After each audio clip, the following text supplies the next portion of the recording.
water flows in river.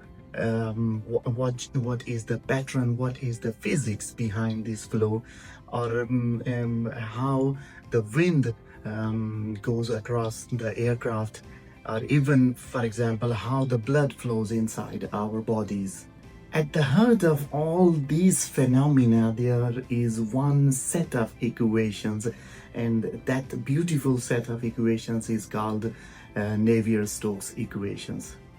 Navier-Stokes equations are the set of fundamental equations that describe how the fluid flows. So in other words, you can say that the Navier-Stokes equations are the second law of Newton, but for fluids, of course.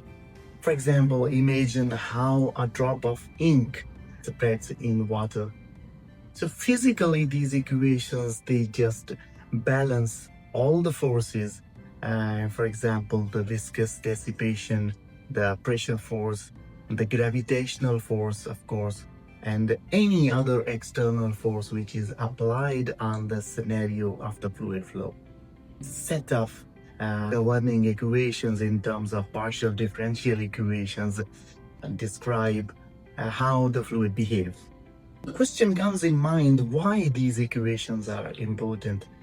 The answer is very simple, because these equations are required in every field of the science.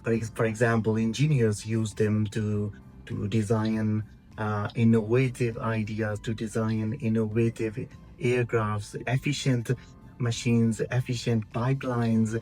And in medicine, this set of equations is used to study the behavior of the blood flow and to develop treatment for the heart diseases. For example, despite their importance in all the areas of science, it is not easy to solve the Navier-Stokes equations, especially when you are dealing with the complex flows, when you are dealing with the three-dimensional geometries. And the Navier-Stokes equations are the backbone, mathematical backbone of fluid mechanics. And without these equations, you cannot think of modeling the real world challenges of the fluid mechanics.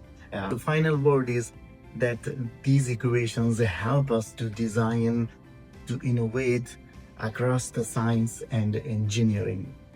And this set of equations is an example that how powerful mathematics is in all the areas of science.